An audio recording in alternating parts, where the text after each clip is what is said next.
Hello student, मैं Yogesh Kumar Sahu academy of higher mathematics के YouTube channel में आप सभी का स्वागत करता हूं।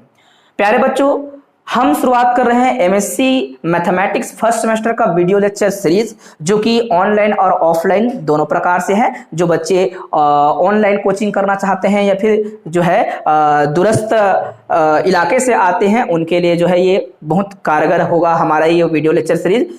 और जो बच्चे यहीं से हैं, अर्थात महासमुंद में मैं पढ़ाता हूं, तो वहां के बच्चों के लिए हमारे ऑफलाइन क्लास जो है सबके लिए बेस्ट होगा।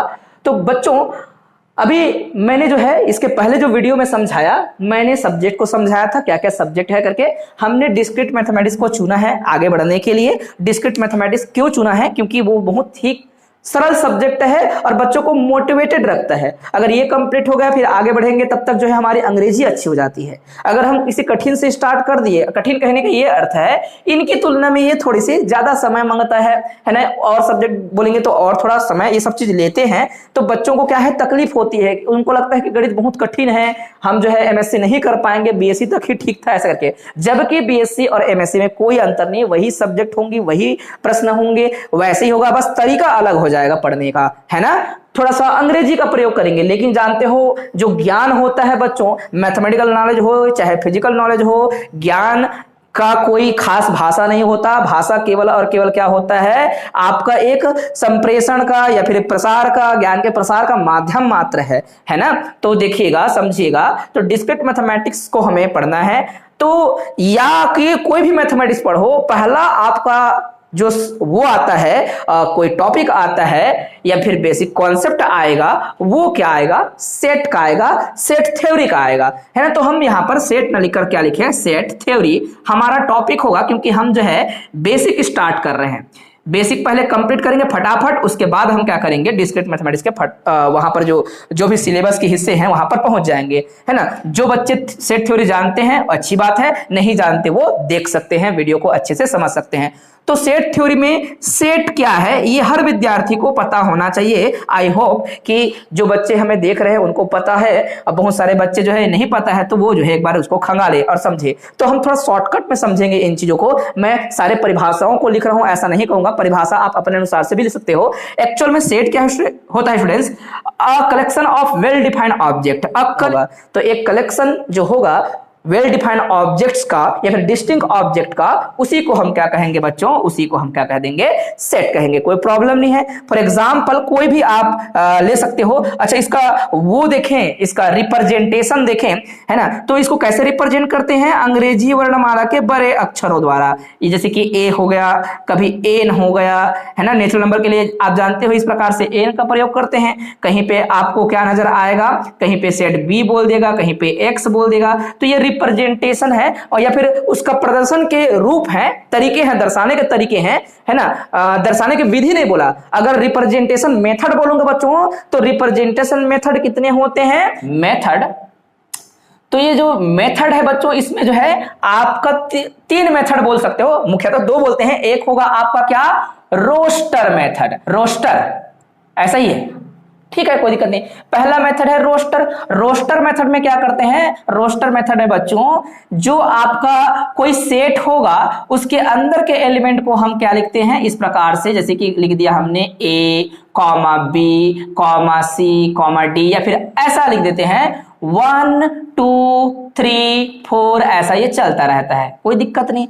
जब किसी कलेक्शन को सेट कह रहे हैं और उसके जो एलिमेंट्स हैं वो इस प्रकार से कॉमा से विभक्त करके सबको लिखने का प्रयास रहता है, इसको बोलते हैं रोस्टर।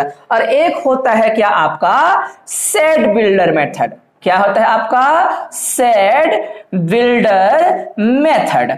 तो सेट बिल्डर मेथड में हम क्या करते हैं बच्चों, जो भी सेट होगा उस सेट के प्रगुण को ध्यान में रख के हम करते हैं। जैसे कि कोई सेट ए है, अब इसमें मैंने लिख दिया एक्स, और मैंने कहा कि ये जो x है वो x एक्चुअल में लिख दिया इस प्रकार से, x is lies between 1 to 10, या फिर बोलूंगा लाइज बिटवीन ना बोलकर मैंने बोल दिया 1 से लेकर 10 तक है बोल दिया।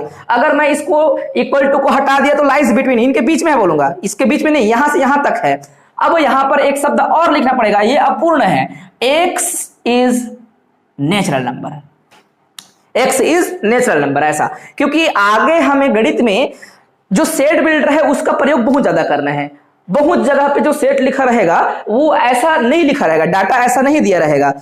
आपको क्या दिया रहेगा, सेट जो दिया जाएगा वो ए बराबर में समथिंग लिख देगा, छोड़ देगा, और वो अंदर में उसके प्रगुण के हिसाब से उसको बताएगा कि ये एक्चुअल में कौन सा सेट है। देखिए इसके अंदर आपको पूछेगा तो एक ऐसा सेट है जिसके अंदर कितने एलिमेंट है, वो 10 एलिमेंट है, और वो होगा क्या, सारे के सारे नेचुरल नंबर होंगे, मतलब 1 से लेकर 10 तक। तो ऐसा कई बार जो है सुविधाओं को लेकर ऐसा हमने सोचा है ना, कि कुछ जगहों पर पूरा सेट को लिखने से बड़ा गंदा सा दिखता है या फिर उसकी उपयोगिता कई बार थोड़ा कम लगता है, तो हम जो है सेट के जो ज्यादा गुण की व्याख्या करना हो उस कारण से हम क्या करते हैं, सेट बिल्डर का प्रयोग कर लेते हैं। कोई प्रॉब्लम तो नहीं है। रही बात शुरू में जो हिंदी वाले बच्चे हैं, जो है स्पेलिंग थोड़ा बहुत मिस्टेक होता है तो कोई दिक्कत नहीं, वो तो कभी कभी हमसे भी होता रहता है, उसमें आपको टेंशन लेना नहीं है, ओके। लेकिन धीरे से आपको हर चीज को क्लियर करना होगा, अच्छा समझना होगा। तो ये रिप्रेजेंटेशन है, एक है आपका रोस्टर फॉर्म में होगा या फिर रोस्टर मेथड बोलिए, एक होगा सेट बिल्डर। तीसरा फॉर्म भी होता है, लेकिन ये जो है मैं कहता हूं अपने तरीके से इसको, ये जो हम वेन डायग्राम बोलते हैं इसको बोलते हैं विजुअल रिप्रेजेंटेशन। क्या बोलते हैं इसको हम लोग, विजुअल रिप्रेजेंटेशन बोलेंगे, या फिर हम क्या बोलेंगे, वेन डायग्राम, है ना। तो वेन डायग्राम या फिर विजुअल रिप्रेजेंटेशन में हम सेट को इस प्रकार से एक गोले के रूप में हम दर्शाते हैं, और उसके अंदर में जो होता है, ये देखिए ये क्या है, ये सेट है, तो सेट के क्या है, ये एलिमेंट्स हैं, अवयव। अंग्रेजी में कहेंगे एलिमेंट और हिंदी वाले बोलेंगे अवयव। ये पूरा सेट और ये उसके एलिमेंट है। तो जैसे कि यहां पे लिख दिया मैंने 1, है ना, यहां पे लिख दिया मैंने 2, यहां पे लिख दिया 3। तो ये सेट के एलिमेंट्स को इस प्रकार से उसकी आगे की जो जियोमेट्रिकल सेंस है ना, या फिर किसी फंक्शन को समझना हो, रिलेशन को समझना हो, तो इस प्रकार की रिप्रेजेंटेशन से काम आता है। आप लोगों ने देखा होगा रिलेशन, फंक्शन या फिर किसी प्रकार के मैपिंग को समझने के लिए सेट को पहले ऐसा लिखा जाता है, देन हम उस पर काम कर पाते हैं, यस और नो, ठीक है। तो इसलिए इसको, क्योंकि छोटी कक्षाओं के जब बुक में बात करें, 11वीं में तो दिया है, 12वीं में दिया है सेट के बारे में, वो बच्चे तो और ज्यादा गहराई से पढ़ते हैं। हम तो अपने उपयोगिता को ध्यान में रखते हुए बस हम बच्चों को थोड़ा सा अवगत करा रहे हैं कि सेट की जानकारी होनी चाहिए सबको। तो हर कोई सेट को अच्छे से पढ़े, और मैं तो केवल शॉर्टकट में चीजों को समझा रहा हूं, मैं तो पूरा लिख भी नहीं रहा हूं। तो आप लोग को लिखनी है, लिखने का तरीका आपका क्या होगा, इस प्रकार से चालू करेंगे, सेट का डेफिनेशन लिखेंगे, सेट का जो वो होता है प्रदर्शन करने का जो वो है तरीका है, डिनोट करने का तरीका है, ऐसा बोलेंगे। तो वो इस प्रकार से जो है उसको चिन्हित किया जाता है, अंकित किया जाता है, ऐसा बोल सकते हो। और ये तो क्या है, आपका प्रदर्शन है, ये अंकित करने के तरीके, और ये प्रदर्शन है। अंग्रेजी वर्णमाला के बड़े अक्षरों द्वारा उसको क्या करते हैं, अंकित करते हैं, प्रदर्शित करते हैं। अगर प्रदर्शन मेथड की बात करेंगे तो प्रदर्शन मेथड में ये 3 मेथड ही काम आते हैं।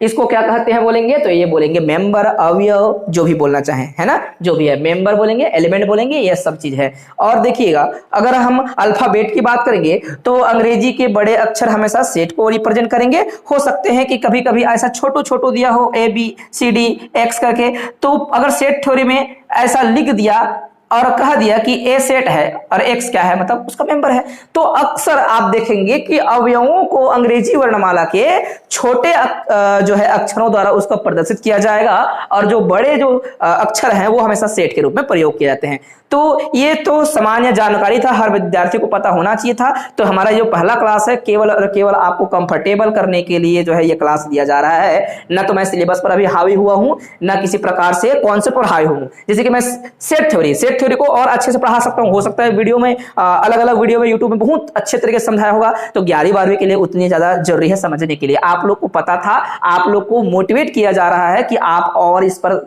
शोध करें, थोड़ा सा समझें, और अच्छे इसके क्या है एग्जांपल्स लिखते जाएं, और उसके जो है क्या क्या टॉपिक इसके अंदर आते हैं उसको सभी को एक खोजी प्रकृति का होते हुए आपको काम करना है ना। एक विद्यार्थी को एमएससी में आने के बाद थोड़ा सा खोजी प्रकृति अपनानी चाहिए खुद के लिए। ये तो सेट के बारे में बात हो गया कि सेट दिखता कैसे है, परिभाषा क्या है। अब डे लैब के एग्जांपल में भी आपको पता होना चाहिए, छोटे कक्षा में बार बार बताते रहते हैं।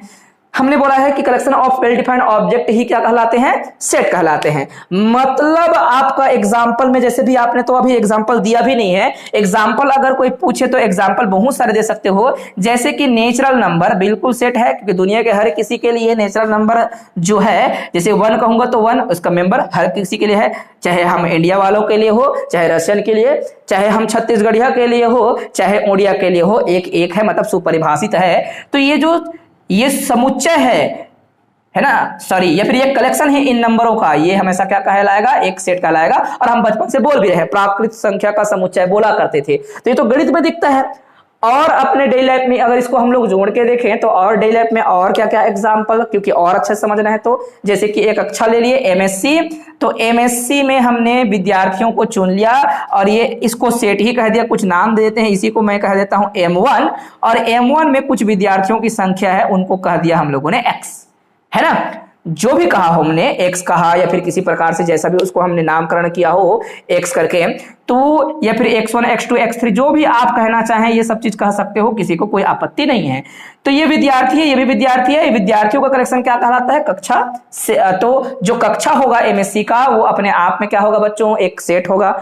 अगर मैं यहां पर एक गलती कर दूं, क्या कह दूं, एक शब्द प्रयोग कर दूं, एक कलेक्शन है और मैं बोल रहा हूं यहां पर y1 है, y2 है, y3 है, जो भी है, और मैं बोल रहा हूं कि ये जो है टैलेंटेड स्टूडेंट का कलेक्शन है, और टैलेंटेड स्टूडेंट का कलेक्शन, और मैं बोलना चाहता हूं कि ये सेट होगा कि नहीं, अभी सेट के बारे में सोच रहे हैं, तो बोलेंगे टैलेंटेड स्टूडेंट बोलने से ये बिल्कुल सेट नहीं बनेगा, कलेक्शन बनेगा।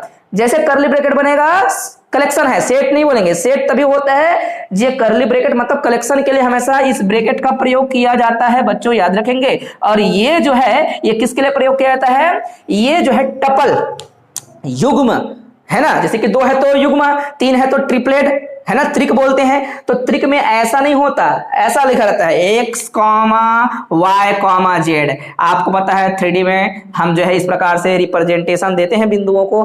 क्या मैं बातों को समझा पा रहा हूं? एक्चुअल में ये मिलके कुछ नया एक बिंदु है जिसे आप क्या कह सकते हो, P कह सकते हो। कोई प्रॉब्लम तो नहीं है किसी को, है ना। तो ध्यान से देखिएगा, अभी मैं तो सेट के बारे में बात करता हूं, सेट को अगेन मैं समझाता हूं, जैसे कि हमारे लाइफ से जोड़ना जरूरी है इसको।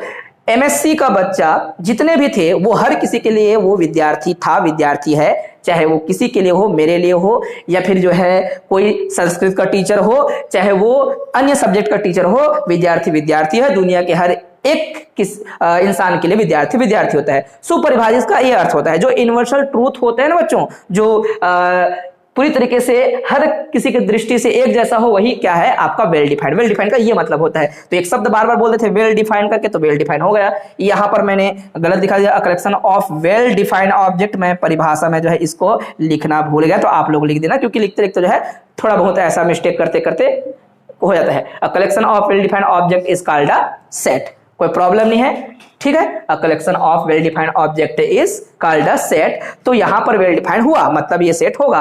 अब यहां पर मैंने बोल दिया कि इंटेलिजेंट स्टूडेंट है, टैलेंटेड है, कुछ बोल दिया, तो ये वेल डिफाइंड नहीं हुआ, क्योंकि गणित वाले के दृष्टिकोण से हुआ होगा और किसी अन्य जो है टीचर उसके दृष्टि से शायद वो ना हो। क्यों? वो संस्कृत ना जानता हो अच्छे से, तो फिर टैलेंटेड नहीं है बोलेगा वो, फिर वेल डिफाइंड हुआ क्या, बोलेंगे नो। अब इस शब्द का प्रयोग, ये तो हम तो 11वीं कक्षा के बच्चों को, 12वीं कक्षा के बच्चों को ऐसा समझाते हैं, तो एमएससी में आकर ऐसा क्यों समझा रहे हैं? क्योंकि मैंने अक्सर पाया है ये 5 साल के दौरान बहुत सारे बच्चे जो है नहीं जानते, पता नहीं क्यों नहीं जानते, उनको तो जानना चाहिए था, एमएससी करने आ रहे हैं तो, है ना। तो इसलिए पहला क्लास हमेशा ऐसा होता है जो कि बिल्कुल नीचे स्तर से शुरुआत करते हैं। ये केवल और केवल कंफर्टेबल करने के लिए होते हैं, और बच्चों को इतनी जागरूकता होनी चाहिए कि ये जो हम पढ़ते हैं, छोटी कक्षाओं से पढ़ते हैं, इनकी हमें नॉलेज होनी चाहिए, बार बार इसका प्रयोग करते रहना है, ठीक है। अच्छा बच्चों, अगर हम ऐसा बोल दे, अब सेट है कि नहीं तो बस समझ आ गए, तो ये सेट है, ये सेट है, अभी जो लिखा था वो सेट नहीं था। ये एग्जांपल नंबर फर्स्ट बोल दिया, सेकंड बोल दिया। अगर ऐसे बोल दूं बच्चों, क्या बोल दिया कि ये सेट होगा कि नहीं, बोल दिया मैंने, क्या बोल दिया कि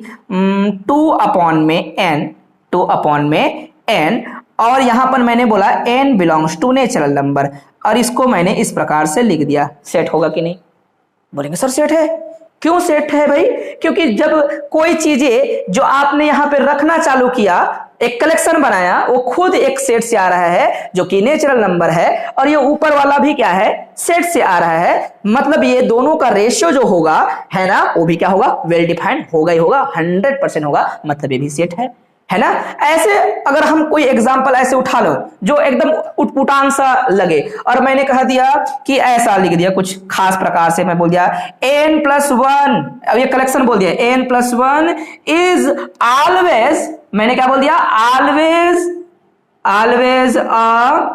इवन नंबर बोल दिया। चलो even number, this is collection ऐसा कहना चाहता हूं। हाँ, ट्रू फॉल्स की बात हो जाएगा, कोई बच्चे बोल देगा, है ना, ऐसा बोल रहा हूं, एक स्टेटमेंट के तौर पे बोल दिया इसको, लेकिन सेट बनाना है, ये तो गारंटी है, लेकिन शब्द एक बोल दिया मैंने उसके साथ में इवन नंबर करके, वो गलत हो जाएगा।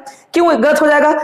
इवन नंबर बोल रहा हूं ना, इवन नंबर बोल रहा हूं, तो गलत कैसे होगा? ये जो है इसको बोल सकते हैं बच्चे, सर आप सेट से लेकर ना आप जो है लॉजिकल स्टेटमेंट पहुंचा दिए। लॉजिकल स्टेटमेंट नहीं पहुंचा, हमें तो समझाने का तरीका यहां पर मैंने लिया है। तो देखिए ये वेल डिफाइंड नहीं है। क्यों नहीं है? 1 रखूंगा तो 2 आएगा जरूर, अगर मैं यहां पर 2 रखूंगा 3 आएगा, तो 3 तो आपका इवन नंबर नहीं होना, तो इस दृष्टि से तो वो वेल डिफाइंड नहीं हो पाया। बात सही है कि नहीं? ऐसा बोला जा सकता है, कुछ जगहों पे ऐसा लिखा जा सकता है, ऐसा काम को हमारा सही करने के लिए ऐसा प्रयोग किया जा सकता है शब्दावली का। बात समझिएगा। तो सेट की जानकारी होनी चाहिए, सेट कौन है कौन नहीं है, ये तो छोटी कक्षाओं में बहुत सारे एग्जाम्पल से बच्चों को समझाने का प्रयास करते हैं। आई होप कि आप सभी ने समझा होगा ये सेट क्या होती है, एग्जाम्पल क्या है, आप सभी ने समझा। अब बच्चों आता है सेट में और क्या क्या बिंदु हैं। सेट के जो है आपने फाइनाइट सेट सुना होगा। क्या सुना आप लोगों ने? Finite set. अगर आपके पास एलिमेंट क्या हो जाए उसके अंदर फाइनाइट होगा तो उसको बोलेंगे फाइनाइट सेट। अब परिभाषा कैसे लिखना है, और देखो सबका एग्जांपल भी ठीक ठाक लिखना है आपको। A set is said to be finite if it contain finite number of elements या फिर मेंबर। और अपने तरीके से लिखना है इसको, अंग्रेजी अपने आप आपका बनेगा। अब बोलेंगे और क्या लिख सकते हो, तरीका क्या होगा?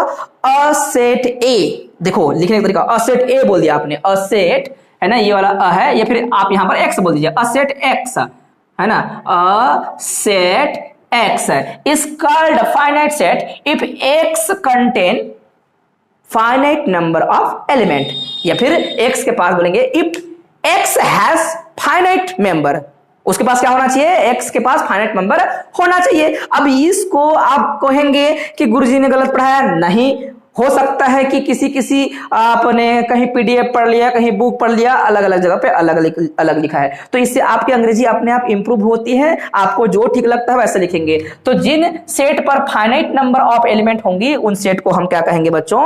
फाइनाइट सेट कहेंगे। सिंपल सी बात है, ठीक है। तो परिभाषाएं यहां पर मैं जानबूझ के नहीं लिखूंगा, समय हमको बचाना है। ये तो केवल और केवल आपको अवगत कराने का तरीका था कि आप जो है इन सारी चीजों को देखेंगे, घर में लिखेंगे अपने कॉपी में। देन हमारा डिस्क्रीट मैथमेटिक्स शुरुआत हो जाएगा कल की वीडियो से, है ना, और कल की क्लास से जो बच्चे ऑफलाइन जो है यहां पर पढ़ते हैं। तो देखिए ये फाइनाइट सेट हो गया। बिल्कुल कोई भी एग्जांपल लिख दीजिएगा, फाइनाइट सेट का एग्जांपल हर बार लिखेंगे। लिख दिया किसी ने ए बी सी करके लिख दिया, ये हमारा क्या हो गया?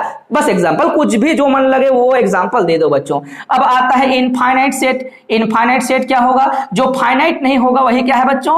इनफाइनाइट है ना। तो इसके एग्जाम्पल आपने पूरा पहली कक्षा से चालू कर दिया था। इसके एग्जाम्पल क्या थे? जितने भी नेचुरल नंबर है कि नहीं?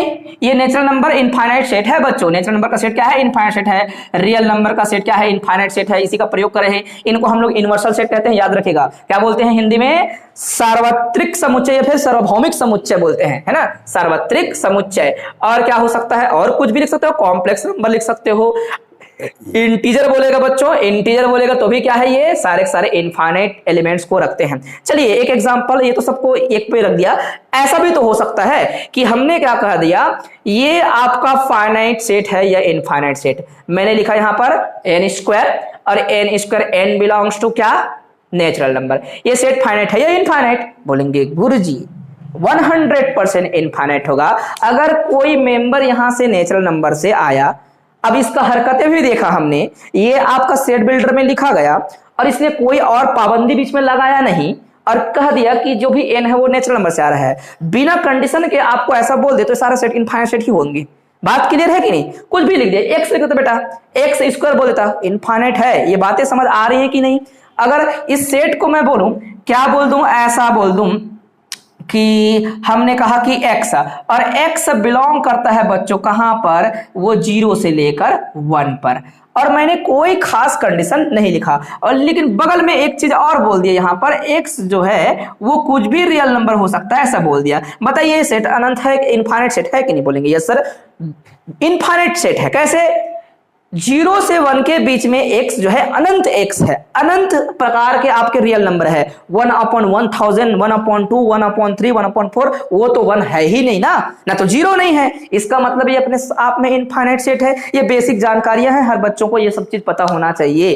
तो ये आपका सेट का ये तो दो प्रकार, एक तो हमने रिप्रेजेंटेशन, इसको ऐसे बारी बारी से लिखते हुए जाना और थोड़ा ठीक ठाक लिखना है ना, समझना। कॉपी में आपको जो है एग्जाम्पल को शामिल करते हुए, सभी चीज को शामिल करते हुए आगे बढ़ना चाहिए, ठीक है। ये तो हमारा जो है सेट का फाइनाइट इनफाइनाइट हो गया, है ना। ज्वाइन करेंगे ना उनको मिलेगा, इस कारण से जो है मेरे को शूट करना पड़ता है। और ये हर क्लास में अब मैं चालू किया हूँ, जो बच्चे कभी नहीं आ पाए उनको भी दिखता है और कुछ वीडियो को मैं पब्लिक कर देता हूँ। चलो, सबसेट, सेट, सब चीज पढ़ना है आप लोग को। तो नेक्स्ट है हमारा नल सेट या फिर बोलेंगे एम्प्टी सेट। तो एम्प्टी सेट क्या होगा भैया, एक ऐसा सेट जिसके अंदर कोई भी एलिमेंट ना हो, जैसे कि ए है। अब ए को कह दीजिएगा एक परिवार। अब ऐसा घटना हो सकता है कि ये परिवार में पहले कुछ सदस्य रहे हों और उसके बाद किसी कारणवश यहां से कोई चीजें ना हो, तो इसको सेट के दृष्टिकोण से देखा जाएगा तो इस सेट को, इस परिवार को कहा जाएगा एम्प्टी या फिर नल सेट। और नल सेट में इसका रिप्रेजेंटेशन कैसा होता है, फाइव। और हम जो है इसको हम बोलते हैं कुछ नहीं, ठीक है, कोई प्रॉब्लम नहीं है। नॉन एम्प्टी क्या, जो एम्प्टी नहीं है वो नॉन एम्प्टी है। कोई भी सेट होगा तो उसमें अगर एलिमेंट दिख जाए, ए बी सी कुछ भी दिख जाए, आप कहेंगे ये नॉन एम्प्टी सेट है ना। ओके, अच्छा। और बच्चों एक शब्द और आता है सिंगलटन सेट, यहां पर और लिख सकते हो, है ना, क्या, singleton set. Singleton set, singleton set क्या होता है, सिंगलटन सेट मतलब बच्चों एक ऐसा सेट जिसमें केवल एक ही एलिमेंट हो, उसको कहा जाता है सिंगलटन सेट। कभी शब्द प्रयोग हो जाए और उसमें लिखा है सिंगलटन सेट तो समझ नहीं आ रहा है, बोलेगा सिंगलटन सेट का मतलब ऐसा सेट जिसमें एक ही एलिमेंट होता है, उसको सिंगलटन सेट बोलते हैं। तो ये शब्दावली जो है पूरा आपके एमएससी में दौड़ते रहेंगे, तो ये बेसिक जानकारियां हैं, ये सबको जो है पढ़ना चाहिए, याद रखना चाहिए। और आपने कॉपी के प्रथम जो है चैप्टर के रूप में इसको लेकर जो है इन बेसिक को कवर करना चाहिए बच्चों को, ठीक है। ये सिंगलटन सेट हो गया। अब सबसेट की बात करें बच्चों, सबसेट कैसा, परिभाषा हर कोई अपने तरीके से लिख सकते हैं, कोई दिक्कत नहीं। जैसे कि अ सेट बी या फिर अ सेट ए बोल दिया, a set A is set to be कहा जाएगा। A set to be subset of set B. A set को, ये अ का अलग मतलब है, इसका अलग मतलब है ना। एक सेट ए को किसी सेट बी का क्या कहा जाएगा, सबसेट कहा जाएगा। If every element of A is also element of B. मतलब ए का प्रत्येक अवयव कहां से आया है, बी से आया है। ऐसा हिंदी में आप लिखते थे छोटी कक्षा में। एक समुच्चय ए को समुच्चय बी का क्या कहा जाएगा, उप समुच्चय कहा जाएगा। यदि जितने भी अवयव हैं ए का, वो किसका अवयव होना चाहिए, अवश्य ही बी का ही अवयव हुआ होगा, तभी जो है। और रिप्रेजेंटेशन कैसा है इसका, ऐसा निशान लिखते हैं हम लोग इस प्रकार से, ए इज सबसेट ऑफ बी। अब बी को कहा जाता है सुपरसेट। ये है बच्चों आपका क्या, सबसेट, और ये है आपका क्या, सुपरसेट। ओके, ये क्या है हमारा, क्या है, ये सुपरसेट है। कोई प्रॉब्लम नहीं है, आप सभी को अच्छे से आप लिखिएगा, समझिएगा।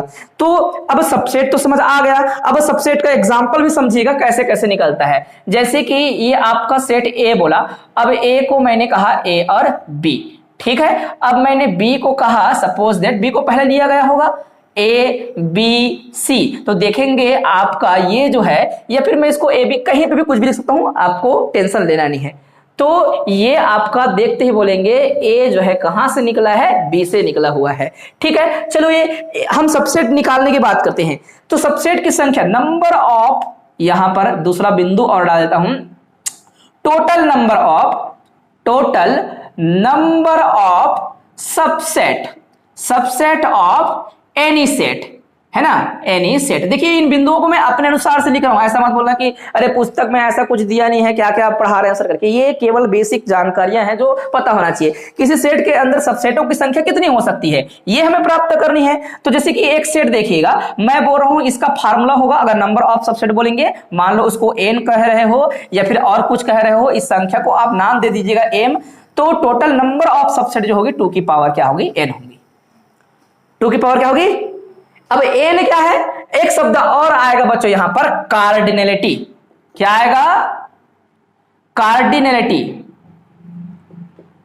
हिंदी में कहते हैं गणनीयता। अब कार्डिनलिटी का मतलब क्या होता है? जैसे कि सेट ए एग्जांपल में लेता हूं और यहां पर मैंने कह दिया ए बी सी, तो कार्डिनलिटी का मतलब होता है number of elements, total number of elements. तो ये एलिमेंट्स जो होंगी वही कार्डिनलिटी है। और लिखने का तरीका क्या है? एन जो है एक्चुअल में एक नंबर है, बता रहा है, ठीक है, वो ऐसा लिखेंगे, ए को मॉड लिखे मतलब कितने अवयव, इसी को बोलते हैं कार्डिनलिटी। एक्चुअल में क्या है? ये गणना है, इसलिए गणनीयता कहते हैं। और कितना आएगा बच्चों गणनीयता? 3। अब ध्यान समझिए, अब इसी का मेरे को टोटल नंबर ऑफ सबसेट चाहिए, तो ए एक सेट था, यही ए बी सी डी ले लीजिएगा, ए बी सी ले लिया, तो इसकी कार्डिनलिटी बन रही है कितनी? नंबर ऑफ एलिमेंट कितनी है? 3। मतलब अवश्य ही आप जो है ये जो हमारा इसका टोटल सबसेट की गणना करेंगे, टोटल सबसेट पक्का कितना आएगा? 8 आएगा। अब वो 8 कैसे कैसे हैं देख लीजिएगा। सबसेट निकाल लेता हूं मैं, सबसेट्स बोलना चाहिए, subset of set A set पकड़ा। अब ए तो यहां पर है। अब ये जो सबसेट्स हैं ये इस प्रकार से आएंगे। पहला आप बोलेंगे कुछ नहीं, क्या बोलेंगे?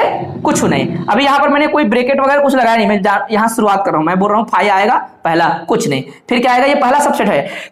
कोई भी सेट का जो कुछ नहीं है बोल रहा हूं, एम्प्टी जो है हर किसी के अंदर होता ही होता है, इसलिए एम्प्टी सबसे पहला सबसेट है ना। एम्प्टी के बाद क्या आएगा? सिंगलटन ए आएगा, सिंगलटन बी आएगा, सिंगलटन सी आएगा बच्चों। फिर क्या लिखेंगे? ए बी लिखेंगे, डबल डबल करेंगे, ए बी के बाद क्या लिखेंगे आप? बी सी लिख देंगे, फिर आप क्या लिखेंगे? ए सी लिख देंगे, ठीक है।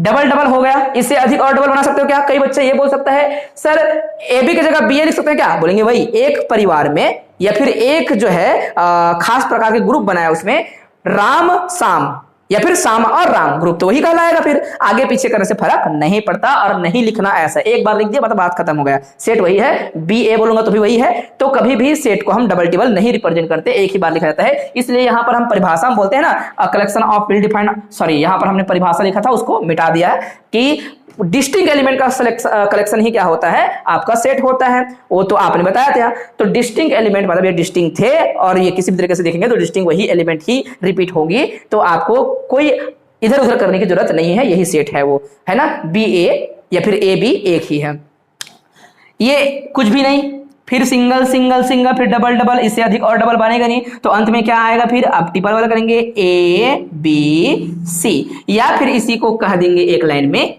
ए, एक ही मतलब है। तो कोई सेट खुद का सबसेट होगा जरूर, और जो है आपका ये जो सेट है वो भी क्या होगा? खुद इसका सबसेट होगा। एम्प्टी सबका सबसेट होता है और खुद सबका सबसेट होता है, ठीक है। ये बात, ये सारे क्या है? सारे सबसेट हैं बच्चों। अब इसमें आता है सबसेटों में भी आपका बहुत प्रकार के सबसेट। इम्प्रॉपर सबसेट क्या आएगा? इम्प्रॉपर, है ना। क्या आएगा आपका? Improper subset. तो इम्प्रॉपर सबसेट कौन है?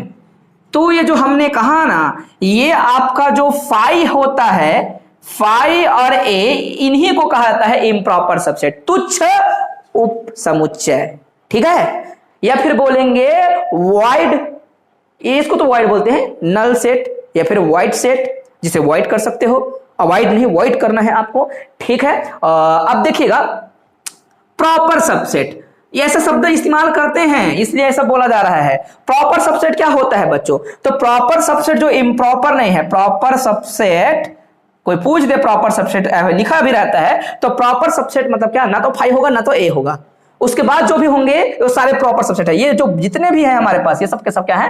प्रॉपर सबसेट है। अब देखिए इसकी संख्या कितनी है पूरा टोटल मिला के, मैंने कहा था ना किसी भी सेट के लिए नंबर ऑफ सबसेट कितने होंगी? 2 की पावर n।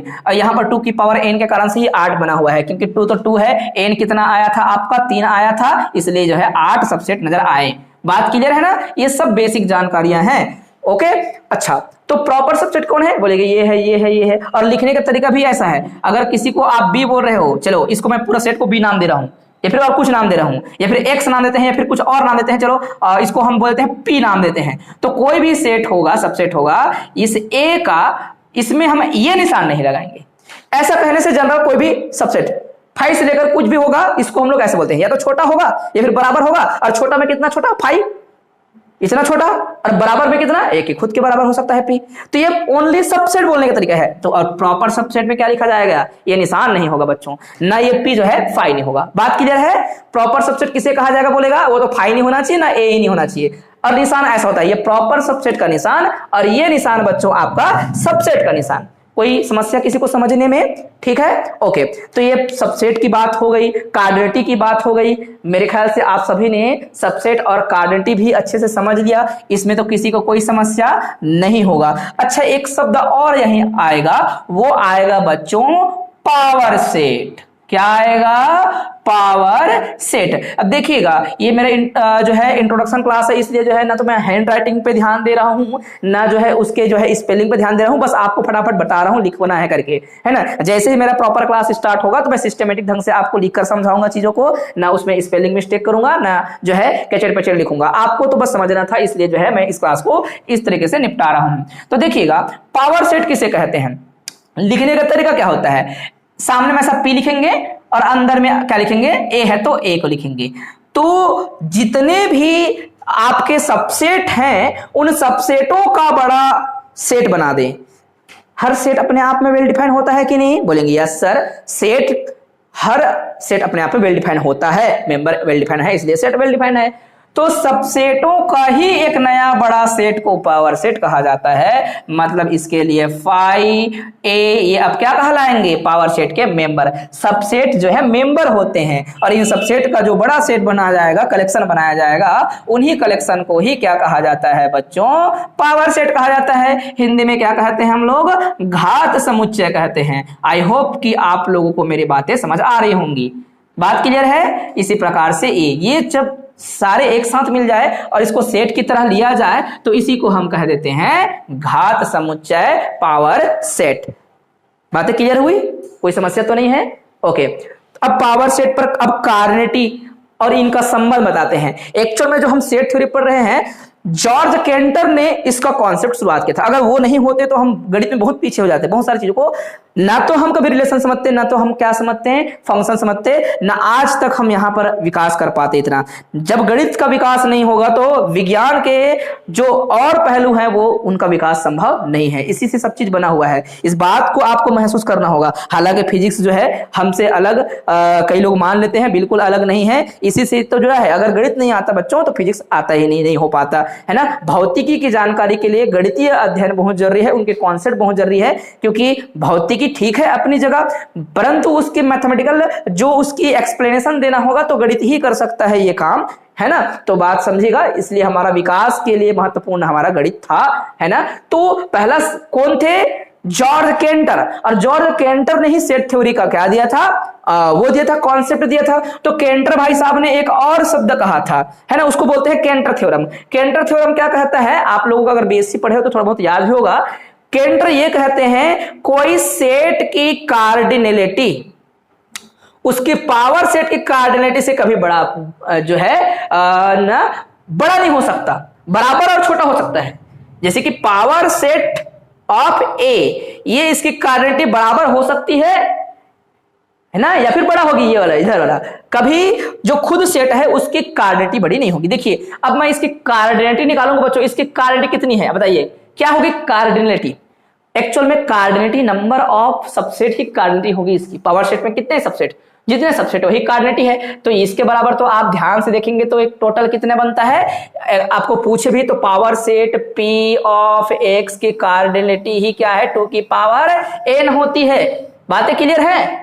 तो 2 की पावर n है, मतलब ये तो 8 हो गया, जबकि यहां पर एलिमेंट कितनी थी बच्चों, आप देखेंगे तो 3 थी। तो देखेंगे तो 3 छोटा है किससे, 8 से। अब बोलेगा कोई बच्चा कि सर यहां पर 3 छोटा है 8 से, तो बराबर वाला तो बात हुआ ही नहीं। तो आप देखेंगे वो केवल और केवल किस स्थिति पर काम करेगा, आप देखेंगे तो आपने सिंगलटन सेट देखा, सिंगलटन सेट पर तो काम नहीं आएगा। आप देखेंगे आपका एम्प्टी सेट, एम्प्टी सेट है कि नहीं। अब एम्प्टी सेट को देखिए बच्चों, एम्प्टी सेट है तो एम्प्टी सेट तो सेट है ना भाई, तो एम्प्टी सेट की कार्डिनलिटी कितनी होती है, 0, है ना। तो एम्प्टी सेट का पावर सेट क्या होगा, पावर सेट भी क्या होगा बच्चों, एम्प्टी सेट का वो भी 0 होगा। कैसे, कैसे 0 होगा, हमने गलत कह दिया, एक शब्द गलत कह दिया। पावर सेट 0 नहीं, एक मेंबर रखेगा। कौन रखेगा? खुद फाई को। पावर सेट में एक शब्द गलत कह दिया हम लोगों ने, है ना। तो ये जो है बराबर होने के चिन्ह को शायद हम गणितीय किसी तर्क से, मैंने बीएससी में समझाया होगा तो उसको देखिएगा जरूर, है ना। लेकिन छोटा होता ही तो गारंटी है, बराबर के लिए कुछ ऐसा हम सेट उठा लें और समझ ले तो अच्छी बात है। एमटी के लिए, फाई के लिए तो आएगा नहीं, क्योंकि कोई बोलेगा कि सर यहाँ पर आप फाई रख दो, तो फाई का जो है पावर सेट अगर निकाला जाएगा, फाई तो कुछ भी नहीं है ना। तो मेरे ख्याल से हाँ, आप बोलेंगे 2 की पावर 0 तो 1 आएगा, फिर खुद का सबसेट खुद, तो 0 कहां हुआ फिर, है ना। तो इस दृष्टि से जो है बराबर का चिन्ह जो है थोड़ा सा हल करने में समस्या जाता है। लेकिन मैं तो केवल आपको केंटर थ्योरम क्या है वो समझा रहा हूं, इसकी प्रूफ को नहीं समझा रहा हूं बच्चों, है ना। लेकिन इतना तो महसूस कर पाए होंगे, और वो क्या स्थिति है बराबर होने का उसको हम देखेंगे, शायद हमने कॉपी में लिखा हो तो चेक करेंगे। अब केंटर थ्योरम की बात आएगी तो हम उसको जरूर चेक करेंगे। तो ये जो ऊपर में लिखा गया है वो केंटर थ्योरम है। कोई सेट का कार्डिनलिटी उसके पावर सेट के से कभी बड़ा नहीं हो सकता है। कुछ विशेष स्थिति होंगी जिसपे क्या हो जाएंगे, शायद दोनों बराबर होते होंगे, और वो पता नहीं क्या है। मैं एक बार चेक जरूर करूंगा अपने आप को कि मैं कहां पर मिस कर रहा हूं करके, परंतु जो मेरा पढ़ाने का तरीका है, जो मैं बताना चाहता था वो मैंने आपको बताया। ठीक है, ये केंटर थ्योरम, इसी को केंटर थ्योरम कहते हैं। ठीक है, तो ये सेट थ्योरी की बेसिक जानकारियां आप सभी को समझ आया होगा। कौन सेट क्या कहलाता है, कौन पावर सेट है, क्या कार्डिनलिटी है, क्या आपका सबसेट की संख्या निकलती है ना। अब आता है स्टूडेंट्स बेसिक इनका ऑपरेशंस। क्या ऑपरेशन, फंडामेंटल ऑपरेशन। सबको मिटा रहा हूं, अपने तरीके से अच्छे से कॉपी में लिखिएगा, है ना। आपको केवल और केवल समझा रहे हैं, बहुत सारे बच्चे नहीं जानते, और जानते हैं उनके लिए तो बहुत बहुत उनको आगे बढ़ने की शुभकामनाएं मैं देता हूं। आप सभी जो है इसी तरह आगे जो है पढ़ते रहें, समझते रहें। फंडामेंटल ऑपरेशन, है ना, फंडामेंटल ऑपरेशन क्या है? फंडामेंटल ऑपरेशन, या फिर ऐसा बोलूं, इसमें टॉपिक को ऐसा लिखता हूं, ऑपरेशन ऑन सेट, ये ज्यादा अच्छा रहेगा, ऑन सेट। तो पहला ऑपरेशन कोई बोलना चाहोगे? यूनियन बोल दीजिए, कोई दिक्कत नहीं, है ना, यूनियन। ठीक, आपका यूनियन होगा, और यूनियन में लिखने के तरीका क्या होते हैं? Mathematical representation. आप लिखेंगे कैसे परिभाषा? Let A and B two sets, then the union of A and B is a new set। ये नया सेट है बच्चों, सी बना सकते हो, बोल सकते हो is a new set, ऐसा which is denoted by ये, ऐसे लिख सकते हो। परिभाषाएं अपने अनुसार से कुछ भी लिखा जा सकता है, आपको जो ठीक लगता है वैसे लिखेंगे। let A and B be two sets, then union of A and B is denoted by this, है ना। या फिर is a new set which is denoted by ये, ऐसे लिख सकते हो, कोई प्रॉब्लम नहीं है। तो आपको समझ आना चाहिए इसका अर्थ क्या हो जाता है, मिला देना। समुच्चय में देखिए, इसके पीछे और मैं कुछ तर्क बताऊंगा, जरूरी है। ए बी सी, ठीक है, फिर हमने लिख दिया ये बी, इसमें लिख दिया हमने ओनली ए और सी। तो बताइए इनका यूनियन क्या होगा? इनका यूनियन क्या होगा? ए यूनियन बी बराबर क्या? अब जब मिला देते हैं, बोलते हैं बच्चे क्या लिखते हैं? ए इसमें भी है। कई लोग सोच लेते हैं कि इसमें 3 इसमें 2, मतलब टोटल कितना हो जाएगा? 5। ऐसा नहीं है। मिलाना का अर्थ क्या हुआ? मिलाना का अर्थ अगर वही अवयव वाले हैं तो डबल डबल नहीं। इसको एक तरीके से समझिएगा, जैसे कि ये एक व्हाट्सएप ग्रुप है, ये एक व्हाट्सएप ग्रुप है, एक राम नाम का लड़का यहां पर भी है और वो यहां पर भी है। उसी प्रकार से एक लड़का शाम है, वो भी यहां है ना, लेकिन रघु नाम का लड़का यहाँ पे नहीं है। तो कोई दिक्कत नहीं। अब इनको मिला के 2 अलग अलग व्हाट्सएप ग्रुप को मिला के एक नया व्हाट्सएप ग्रुप बनाना है, तो जो सबसे बड़ा व्हाट्सएप ग्रुप है वही क्यों ना होगा? तो मैं ए यूनियन बी बराबर में ओनली ए बोल सकता हूं, आएगा ना ऐसा, है ना। ए यूनियन बी बराबर में ए। अगर कोई सेट का सबसेट को उसी में यूनियन कर दें, ये सबसेट था बच्चों, इसलिए यूनियन क्या आ जाएगा? जो बड़ा सेट है वो आएगा। बात क्लियर है? मिलाने से 5 बनेगा ऐसा नहीं कह रहे हैं। अगर इसी के जगह मैं बच्चों क्या डाल दिया होता? डी डाल दिया होता। चलिए अब देखेंगे तो अब नया सेट बनेगा, जरूर नया सेट बनेगा, क्योंकि आपका एलिमेंट ए बी सी तो यहां पर है, जबकि यहां पर ए सी डी है। तो ए सी डी में आप क्या करेंगे? सबको मिला देंगे। ए डबल डबल ए नहीं लिखना है, बी है क्या? लिख दिया बी। सी है क्या? 2 बार है, फिर भी एक ही बार लिखेंगे, और डी करके। अब ये बन गया पूरी तरीके से। बात क्लियर है? कोई प्रॉब्लम तो नहीं है। तो रिप्रेजेंट करने के कई तरीके। अब देखिए, ये जो आपका इंक्लूजन एक्सक्लूजन मेथड से भी इसको हम आगे वेरीफाई करते, जैसे कि हम पढ़ते हैं डिस्क्रीट मैथमेटिक्स में। कोई बोलता कि यूनियन का क्या अर्थ होता है सर? 5 होना चाहिए बोल दिया किसी ने। जो यहां पर क्या बोल दिया शुरू में, जैसे कि इसको नहीं लिखा था मैंने, तो बोलेगा वो 5। अब 5 में से क्या करना है? 5 में से आपको जो है कॉमन जो है उसको निकालना है। कॉमन कितने हैं? 2। 2 आप कॉमन निकालेंगे तो कितना बचेगा? 3 अवयव बचेगा। एक कार्डिनेटी से संबंधित प्रश्न ऐसे घुमा फिरा के बोल सकते हैं। तो आपको बेसिक जानकारी रखना है। कोई बोलेगा इनके यूनिट में कितने एलिमेंट होगा, और आपको घुमाया जा रहा है बार बार, इधर उधर लोचा करके समझाया जा रहा है। इनको दोनों को मिलाया गया और शब्दों में लिखा गया है। अवयव की संख्या अब कितनी होगी? जो कॉमन है उसको बाहर निकाल दे, है ना। कॉमन है उसको पहले दोनों को जोड़ दे, है ना। 3 2 5। अब जो है 2 जो है वो तो बार बार दोनों में आ रहा है, तो कहीं ना कहीं उस 2 को हटा दो, है ना। एक जगह से हटाओ तो बिल्कुल जो है जो आएगी कुल संख्या वही घूम फिर के 3 ही आएगा। ये कार्डिनेटी होगी, ऐसा कह सकते हो, इसमें कोई आपत्ति नहीं है। बातें क्लियर है। इसी प्रकार से आता है बच्चों क्या? दूसरा नंबर का बिंदु, है ना, वो क्या है आपका? इंटरसेक्शन। ठीक है, इंटरसेक्शन हिंदी में क्या कहते हैं? सर्वनिष्ठा, उभयनिष्ठा, जो भी आप कहना चाहें। तो 2 सेट का इंटरसेक्शन क्या होगा? जैसे कि इंटरसेक्शन निकालेंगे, यही व्हाट्सएप ग्रुप की बात कर रहे हैं, तो उन व्यक्तियों को चुनो, उन मेंबरों को बताओ। तो देखिए 2 सेटों का यूनियन नया सेट, 2 सेटों का इंटरसेक्शन नया सेट, 2 सेट का कुछ भी करेंगे ऑपरेशन, हर चीज नया सेट ही बनेगा, एक सेट ही बनेगा वो। तो एक नया सेट सी बनेगा। सी बराबर, अब लिखने का तरीका क्या होता है? ए इंटरसेक्शन और ये है आपका बी बराबर कोई नया सेट हो सकता है। ठीक है, और फिर एक तरीका और समझाऊंगा, है ना। ये यहाँ पर डी लिखा था, मैं डी ही कर देता हूं। अब यहां पर क्या होगा? जो नया सेट होगा ए इंटरसेक्शन बी, आप कहेंगे कि सर शब्द से ही स्पष्ट है, जो कॉमन होगा यही इसका इंटरसेक्शन कहलाएगा। तो हम बोलेंगे ए और सी जो है इसका इंटरसेक्शन में आया। तो एक चीज और है, यहाँ पर बहुत सारे जो है बच्चे नहीं जानते, जो मेरे पास जो है पहले से पढ़ रहे हैं, या फिर जो है स्वाध्यार्थी हैं, कुछ अच्छे पुस्तक पढ़ते हैं, या फिर टीचर पढ़ते हैं जिनका बेसिक शुरू से अच्छा है, वो सब बच्चों को बहुत सारे जो है ये इन चीजों का ज्ञान होती है। लेकिन कुछ बच्चे नहीं जानते, उस बात को लेकर जो है मैं अपना जो है शिक्षक होने का धर्म निभा रहा हूँ। जो बच्चे जान रहे हैं वो परेशान होने की जरूरत नहीं है उनको कि वही पढ़ रहे हैं करके, ऐसा बिल्कुल नहीं है। अब देखिए, मैं ये भाषण के बाद एक चीज बोलूंगा, एग्जाम्पल दूंगा, और उस एग्जाम्पल में हम कुछ कमाल करेंगे। देखिए ए बी सी डी, अब हमने बोला यहां पर बी, अब मैंने लिखा है यहां पर ए और बी। ठीक, इन दोनों का इंटरसेक्शन अगर मैं करूं यहां पर ए इंटरसेक्शन क्या कह दिया? बी, और बी बराबर मैं क्या लिखूंगा यहां पर? बी ही लिखूंगा।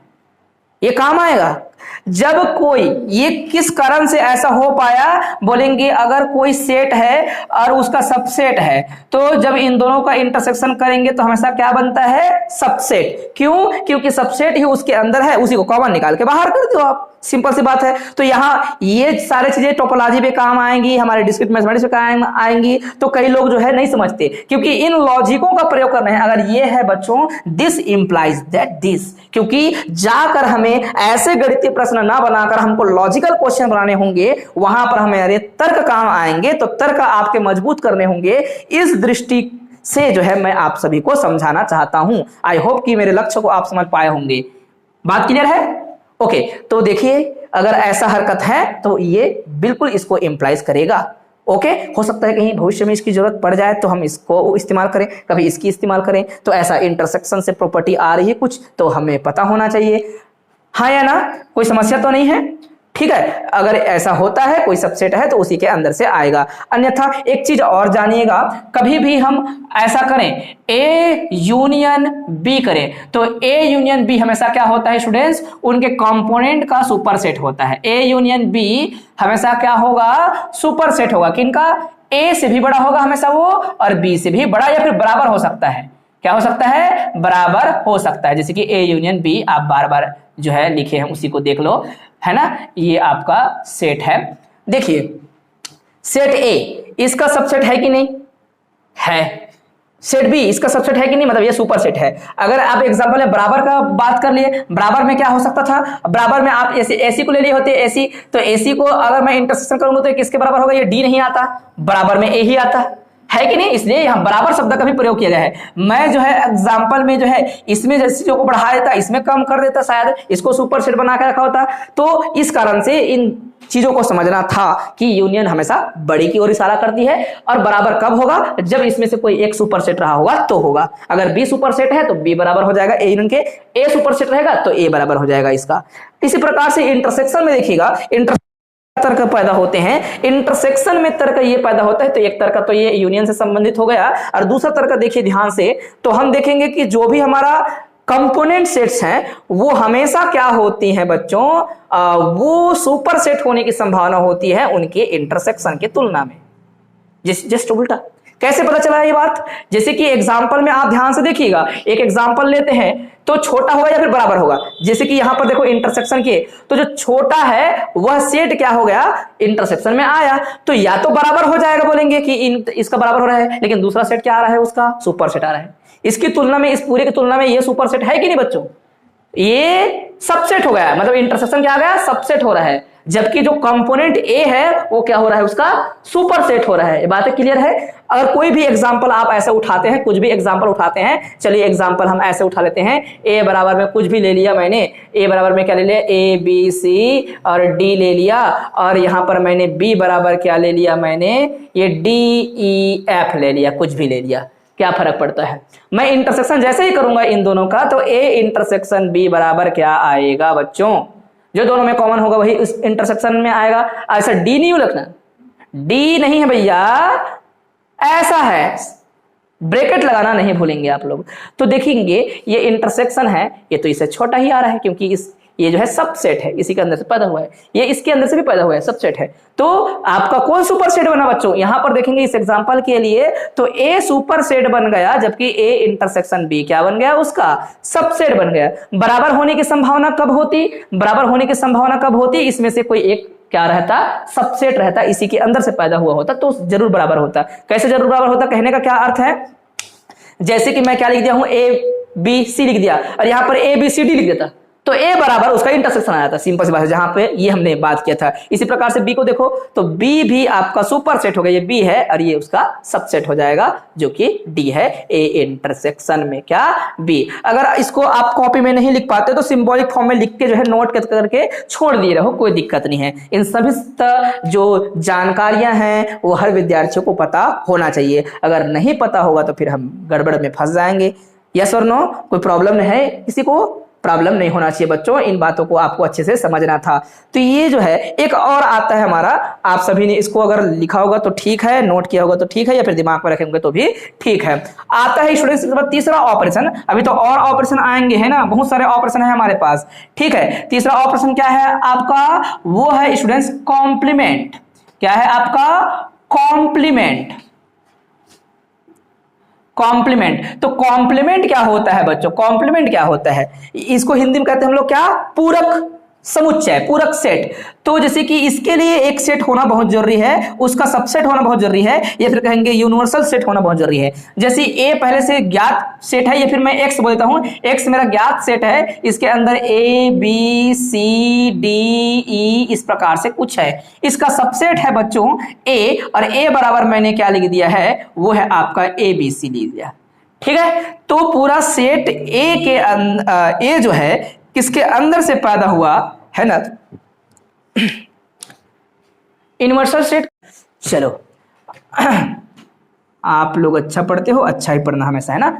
देखिए ये हमारा सेट एक्स है, इसका सबसेट है कौन, ए, ये आपका ए है, इसी के अंदर रहा होगा ए बी सी डी, तो आपने चुनाव कर लिया ये ही ए है, ए के अंदर ही ए बी सी है। तो ये बचा हुआ जो पार्ट है इसको कहते हैं हम लोग क्या, कॉम्प्लीमेंट, है ना। और लिखने का तरीका क्या होता है, ए का कॉम्प्लीमेंट को इस प्रकार से लिखते हैं बच्चों, नीचे देता हूं ए का कॉम्प्लीमेंट। तो देखिए कोई कॉम्प्लीमेंट बताने के लिए हमेशा क्या होना चाहिए, कॉम्प्लीमेंट स्टूडेंट्स सबसेट का या फिर सेट का बताने के लिए, अगर सेट बोल रहे हो तो उसका इनवर्सल सेट होना चाहिए, या फिर सबसेट कह दिया तो उसका सुपर सेट देखना होता है। अगर इसको सबसेट की दृष्टि से देख रहे हो, सबसेट नहीं बोलना चाहिए, आपने तो बोला कॉम्प्लीमेंट ऑफ सेट्स, तो कॉम्प्लीमेंट ऑफ सेट्स के लिए पक्का एक इनवर्सल सेट रहा होगा, और इनवर्सल ये सेट है तो उसका ये इनवर्सल सेट है, तो हम उस इनवर्सल सेट से एक्स से क्या कर देंगे, उस ए को हटा देंगे, जो ए नहीं है वही क्या है, उसका कॉम्प्लीमेंट है।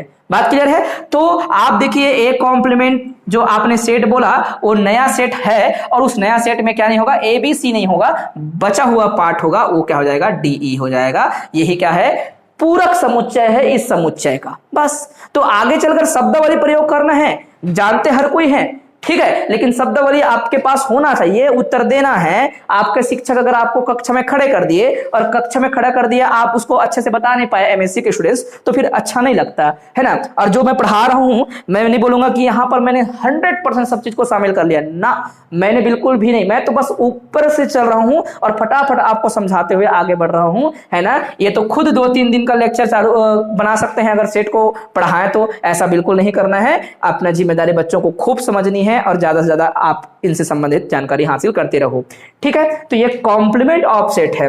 तो बच्चों इसी प्रकार से हमारा एक और हमारा आएगा ऑपरेशन, वो है आपका कार्टेशियन प्रोडक्ट। एडिशन भी तो होता है, दो सेट को योग कर सकते हैं बच्चों, बिल्कुल लीनियर सम करेंगे। एक होगा आपका जो लीनियर सम है, उसके बाद जो है रिंग सम या फिर उसको बोलते हैं डायरेक्ट सम, और प्रोडक्ट को आ जाता है डायरेक्ट प्रोडक्ट। ये बहुत सारे ऑपरेशन हैं, तो यहां पर मैं प्रोडक्ट को लिख रहा हूं, है ना। चौथा नंबर का ऑपरेशन ये है आपका प्रोडक्ट, ठीक है, प्रोडक्ट ऑफ सेट। बिल्कुल मैं शॉर्टकट में चीजों को लिख रहा हूं। तो प्रोडक्ट एक्चुअली प्रोडक्ट नहीं, इसको कार्टेशियन प्रोडक्ट कहा जाएगा। क्या बोला जाएगा? पूरा आप लिखेंगे कार्टेशियन प्रोडक्ट, हिंदी में कहते हैं कार्तीय गुणन। तो ए समुच्चय है, ए समुच्चय में मैंने लिख दिया, चलो इसको x ले लेता हूं, x1 x2 और ये x3, है ना। y समुच्चय है, इसके अंदर एलिमेंट है क्या, है ना, ये y1 है बच्चों, ये y2 है, ये y3 है, राइट। इस प्रकार से हमने सेट को लिख लिया। दो सेट है हमारे पास। जो कार्टेशियन प्रोडक्ट होता है एक्चुअल में वो किस प्रकार से लिखा जाता है, x क्रॉस y। ये सेट का कार्टेशियन प्रोडक्ट नया सेट होता है। तो बच्चों की गलती क्या होती है, गलतियां कैसे करते हैं, उनको जो है सूझता नहीं क्या लिखें, यहां पर ऐसे लिखे रहते हैं और अंदर में क्या लिख रहते हैं, x1 y1। गलत। कार्टेशियन प्रोडक्ट ऐसा नहीं होता। कार्टेशियन प्रोडक्ट में क्या लिखते हैं, दो सेट का कार्टेशियन प्रोडक्ट नया सेट होगा। तो सेट शब्द बोला मतलब क्या हो जाएगा, कर्ली ब्रैकेट लगा देंगे, कर्ली ब्रैकेट लगा दिए। और ये सेट में जो एलिमेंट्स होती हैं वो अपने आप में ऑर्डर पर, कार्तीय गुणन के अवयव क्रमित युग्म में होता है, ऐसा आपने बचपन में सुना था। तो कार्टेशियन प्रोडक्ट में एलिमेंट क्या होगा, ऑर्डर पेयर में होगा, ऑर्डर में होगा। ये x1 y1, इसी प्रकार से आप बोलेंगे x1 y2, इसी प्रकार से बोलेंगे x1 y3। बात क्लियर है। इसी प्रकार से आगे अब x2 को पकड़ लिया, x2 y1, और ये ऐसा चलता रहेगा। इस प्रकार से यहां पर भी x3 y1, और इसको भी आगे ले जाना। तो अब यहां पर फिर से कार्टेशियन का कॉन्सेप्ट एक जरूर आएगा और बोलेगा कि किसी कार्तीय गुणन में अवयवों की संख्या कितनी होती है। जैसे पूछे, इसमें जो है कार्टेशियन एक ही मतलब है, एक ही मतलब है, मैं समझा रहा हूं। देखिए ये बोलेगा कि x क्रॉस y की कार्डिनेटी कितनी होती है, तो आप बोलेंगे स्टूडेंट्स कार्डिनेटी ऑफ x इनटू, क्योंकि ये इनटू क्यों है, ये अदिश गुणन की ओर इशारा करता है, सिंपल जो है कैलकुलेशन की ओर इशारा करता है, इसलिए डॉट लिखेंगे। और यहां पर क्या आ जाएगा, y, अर्थात y में और x में कितने अवयव रहे हैं, तो 3 × 3 मतलब कितना हो जाएगा, 9 होगा। बात क्लियर है, 9 अवयव आएगा इसके अंदर। वो किस प्रकार से है, अब प्रथम अवयव प्रथम सेट से, द्वितीय अवयव द्वितीय सेट से आएगा। अब इसी से आगे बढ़ेगा रिलेशन, और रिलेशन से ही आगे, क्योंकि हमको पूरा डिस्क्रीट मैथमेटिक्स में वही पढ़ना है। आपको लग रहा होगा कि बेसिक में तो हम पढ़ चुके हैं, तो एमएससी में तो भी वही सिलेबस है, तो पढ़ना तो वही पड़ेगा फिर आप लोग को। इसलिए जो है हम इनको रिविजन करते चले जाएंगे, कॉपी में लिखते चले जाएंगे। कल हम रिलेशन पढ़ेंगे, रिलेशन और फंक्शन को नहीं पढ़ेंगे तो भी चलेगा, रिलेशन पढ़ के हम आगे बढ़ेंगे, क्योंकि पूरा डिस्क्रीट मैथमेटिक्स में हमको पार्शियल ऑर्डर सेट के बारे में पढ़ना है, पोसेट या फिर लेटिस पढ़ेंगे हम लोग। तो लेटिस तो पूरा सेट थ्योरी है बच्चों, तो सेट को हमको समझने के लिए इन सब की आवश्यकता थी। आई होप कि आप सभी ने इन चीजों को समझा होगा। कल हम लोग एक बार देख लेंगे रिलेशन, और रिलेशन से हम आगे बढ़ाएंगे। अगर हमें लगेगा कि यहाँ पर अलग से फंक्शन को भी समझाना है, तो रिलेशन एंड फंक्शन दोनों को समझा के जो है हम पूरी तरीके से हमारा डिस्क्रीट मैथमेटिक्स का जो सिलेबस है उसका प्रथम यूनिट को हम स्टार्ट करेंगे। ओके, तो आप सभी का जो है बहुत बहुत धन्यवाद क्लास में आने के लिए। ठीक है, तो स्टूडेंट्स मैं इतना कहकर अपने वाणी को विराम देता हूं। जय हिंद, वंदे मातरम।